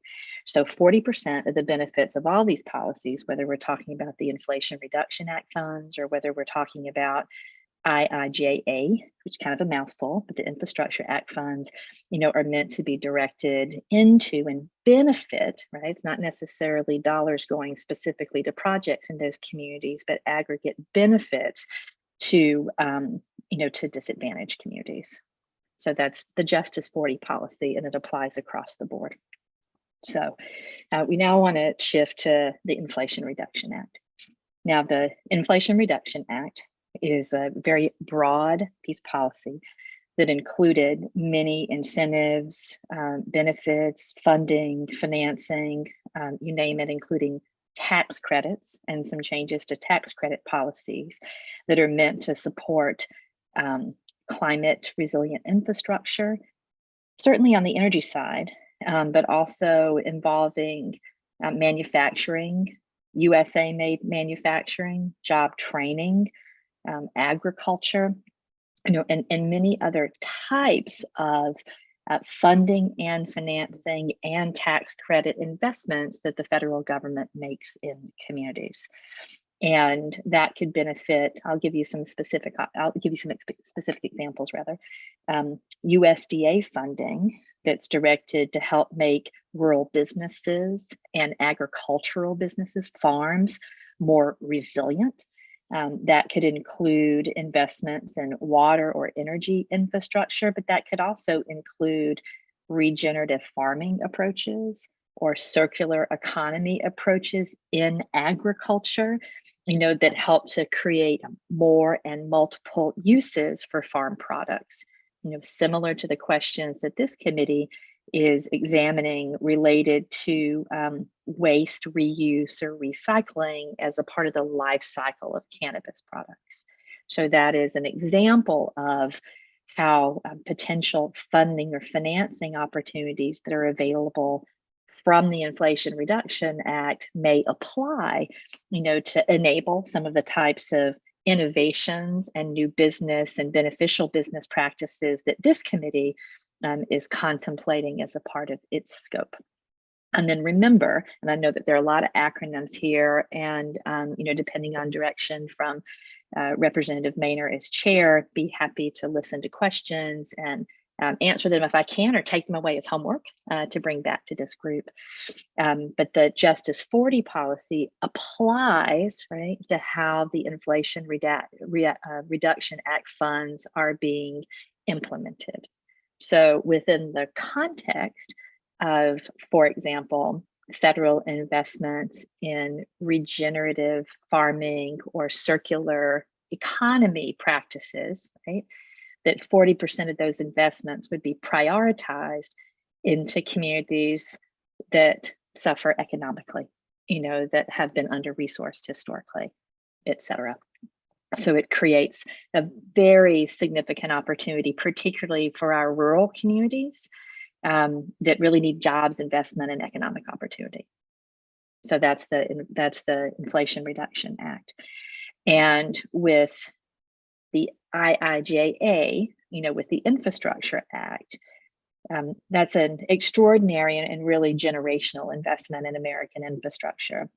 And the types of infrastructure that it's funding are expansive, lots of roadways, lots of ports, lots of transportation systems, some energy, some transmission, and other types of infrastructure that really enables business activities, including agriculture, and lots of investment in water infrastructure, for instance, which of course has also been a really critical priority for our rural communities and for our farms.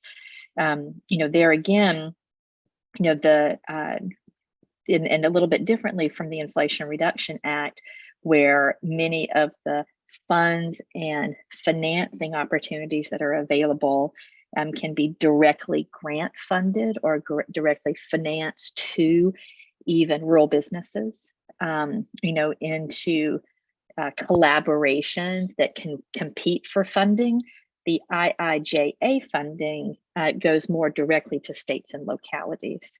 Not quite in formula funding, if you will, but it's states and localities that are the primary beneficiaries, if you will, of those funding and financing relationships.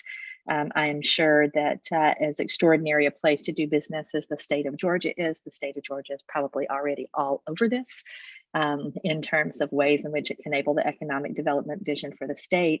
But I would encourage this committee as well to see the funding and financing, opportunities available through the IIJA, through the Infrastructure Act, is being complementary of some of these other sources of investment from federal agencies that can really help to enable and either help to fund or finance infrastructure gaps that may exist, like what additional energy or water infrastructure or transportation or broadband infrastructure, that may be necessary to enable these businesses and enable productive use of waste products, from the agricultural activities around cannabis production, and to think about those as being complementary to some of the funding opportunities, that may be available through the programs and provisions of the Inflation Reduction Act, right? So I know that they're particularly for smaller rural communities, for new businesses, or even for nonprofits that may be operating in this space, the time and the expertise that's necessary to figure out how to put this kind of menu of potential federal opportunities together towards a coherent picture that enables innovation at the local level is a lot. And that in and of itself takes, time and expertise and commitment and support. And it can take time to realize those possibilities and to bring them together as well into a coherent whole. Because despite what best intentions may be, sometimes the federal agencies move quite slowly. But I would just encourage this committee to consider the multitude of innovation-oriented new funding and financing opportunities that are available through these new federal policies, and that are specifically going to prioritize, disadvantaged communities, enabling, the state and local governments as well to be able to marshal resources really to where they need to go the most to help close economic and opportunity gaps, as being a significant potential enabler of, the ideas and the vision and the recommendations that this committee may advance. And with that, I'll pause, and Representative Maynard, at your direction, take questions. Thank you, Ms. Moore, so much. Are there any questions from the committee? The reason I wanted us to just hear about this federal funding that's coming down the pipeline mainly is because we hear a lot about it, but, Representative Jackson said earlier, how do you get it, right? Even when we're talking about the technical jobs, those opportunities that are available, how do you get it? And so even though the presentation today was not a step-by-step process of how do you get those funds, but the more you hear about it, in my experience, the more you hear about things that you do not know about, at some point you will start to investigate. And so what I would hope that the people that are listening in the audience, as well as live streaming across the state of Georgia, as well as the media outlets that have been tuned in, is to let people know that there is funding out there that is available. You do have to seek it, though. And we do have one question. If you can come to the table.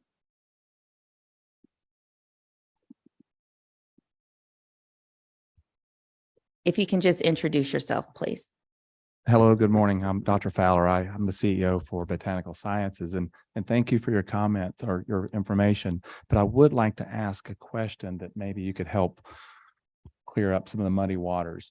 As I'm listening to the programs that are available for rural development, even associated with cannabis recycling, this is efficiency, this is good for communities, and it's federally funded, federally accepted. But in the cannabis industry, just like our operation expenses, that I don't really know where it all belongs, because there would be tax credit available for expenses for, I guess I'll say sustainable farming or what have you on a product, yet the operation expenses aren't tax deductible. So I wondered if you had any comments. That is an area of expertise. Like I'm aware of those questions. Those are answers. I don't know the answer to them though. But what I would encourage you, because there's the obvious complexity there as it relates to the cannabis industry specifically, but to understand what the broad scope of opportunities are for supporting regenerative agriculture, waste recycling, et cetera. I would encourage you or others who are interested in the topics of rural development and community economic development specifically, just to cultivate an awareness of what some of the specific programs are, with the questions are, related specifically to your industry as being something that has an extra layer of complexity associated with it. And I know that probably the last thing in the world anybody wants is more emails in their inbox, but there are a number of lists that are being sent out literally every week, every Friday. There's a wrap up that goes out for the Office of Rural Development, and it's a listserv that you can sign up on, on the USDA, or there are many other federal websites, and you'll get a rundown every single week of every new funding opportunity that's available. That's specific, for rural development, or that is specific to enabling, regenerative agriculture, clean energy development, et cetera, associated with rural programs or rural businesses. And that will inform you, anyway, about what the universe of activities are. And whereas in your specific business, there may be challenges, associated with the broader policy infrastructure around this agricultural business. There may be partners locally with the municipal governments, or there may be other partners in your supply chain, who may be able to benefit from the potential to support innovative and more efficient practices. Right. Thank you. You're very welcome. Thank you for the question. I actually, as you were presenting, I was thinking about some questions that might come up from this space. So yesterday, we talked a lot about the cost of processing, and to process the hemp for, say, industrial hemp.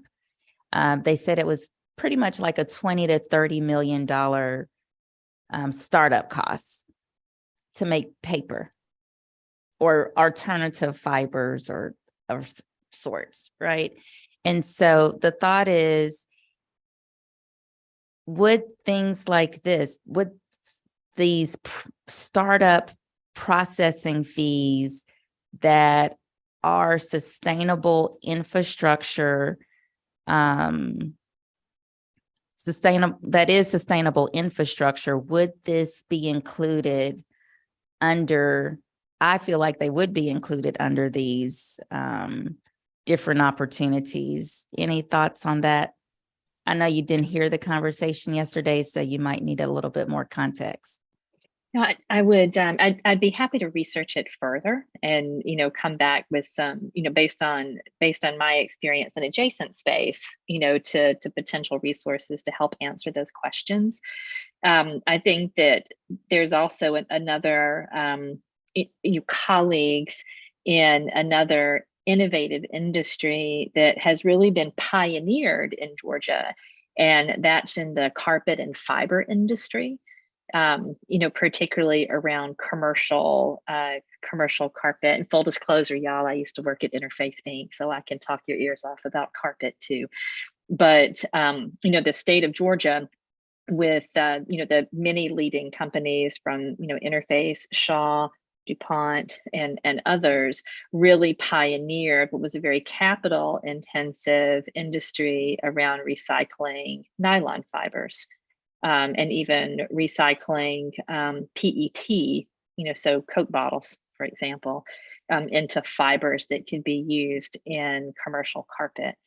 And while some of the legal issues may be distinct because of the particular agricultural product that's being discussed here, the need to be able to invest in a capital intensive process to be able to enable a new innovative industry that also increase the efficiency of and created jobs, for that matter, of these Georgia corporations are very, very similar.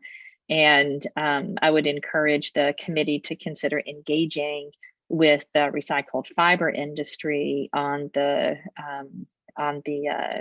these are man-made fibers, obviously, but I suspect that some of the questions that they face would be very much in parallel.